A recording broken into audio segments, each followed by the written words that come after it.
Sampai kapan kamu akan berbuat seperti itu terus? Apa kamu tidak yakin bahwasanya azab Allah begitu keras? Allah Subhanahu wa Ta'ala mampu mengadab kamu sekonyong-konyong. Allah Subhanahu wa Ta'ala juga mampu untuk memberikan kepada kamu tiba-tiba tenggelam dalam bumi. Kamu tidak takut pada Allah?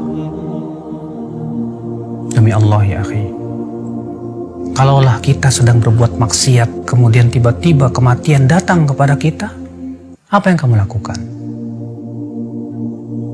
Demi Allah, jiwa kita ini lemah.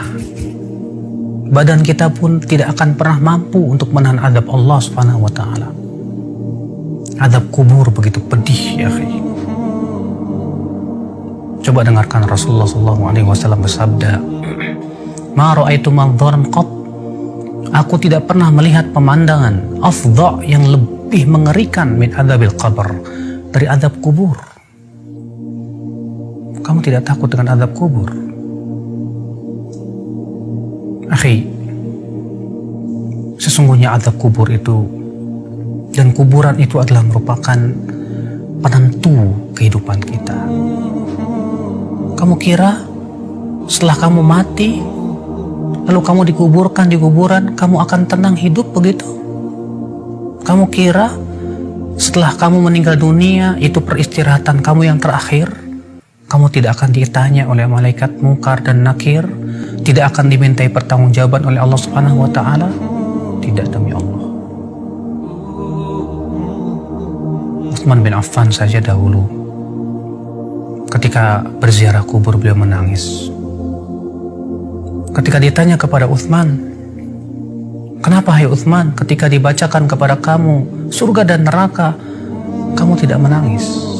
Tapi ketika kamu berziarah kubur, kamu menangis?"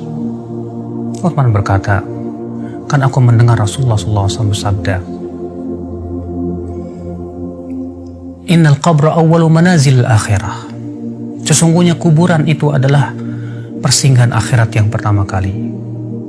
Faman naja minhu, siapa yang selamat di kuburannya, fama ba'dahu aisar min, maka yang setelahnya lebih mudah dari itu.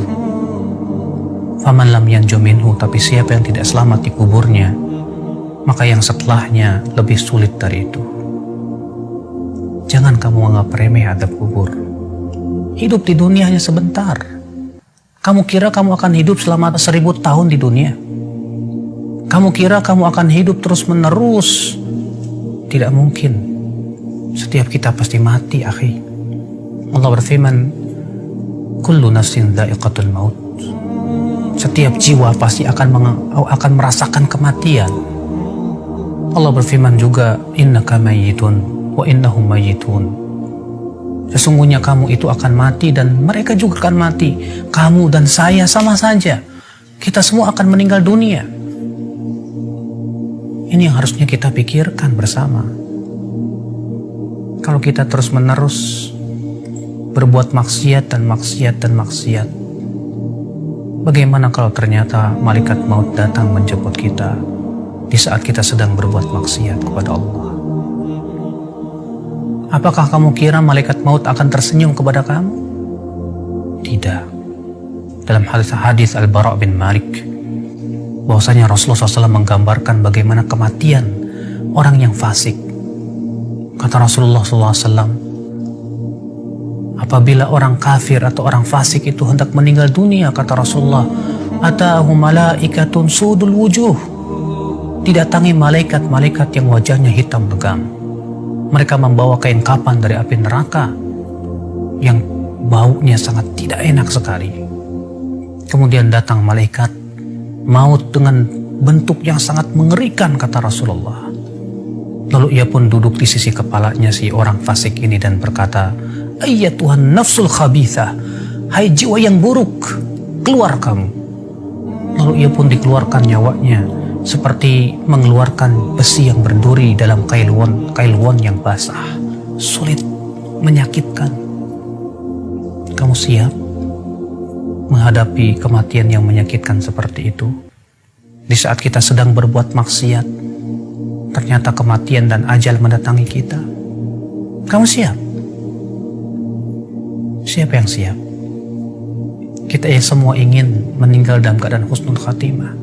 Kehidupan dunia bukanlah tempat bersenda gurau.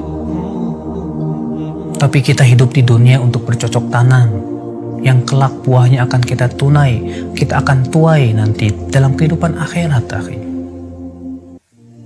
Apalah dunia? Allah Subhanahu wa Ta'ala menyebutkan dalam Al-Quran, wa mal hayatud dunya illa mata'ul ghurur. Tidaklah kehidupan dunia itu kecuali kesenangan yang menipu, kata Allah. Rasulullah SAW pun mengatakan dunia itu sangat hina. Ketika Rasulullah sedang berjalan dengan para sahabatnya, kamu tahu hadis ini? Ketika itu Rasulullah SAW menemukan bangkai seekor kambing yang telinganya putus.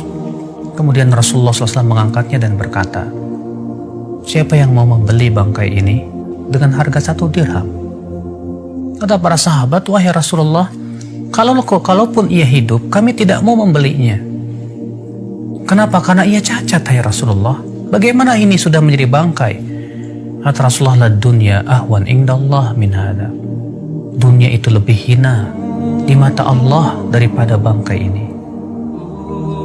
Kita hidup di dunia sebentar, akhi.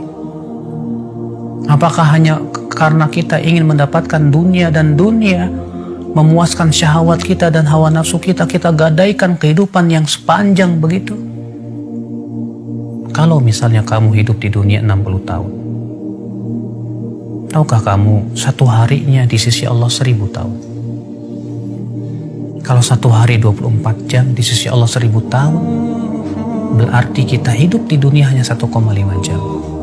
Apa kamu tidak sadar? Apakah hanya untuk 1,5 jam kamu gadaikan kehidupan yang tiada tara? Tidakkah kamu berpikir, akhi, saudaraku, kita ini manusia yang kelak akan dimintai pertanggungjawaban oleh Allah Subhanahu wa Ta'ala.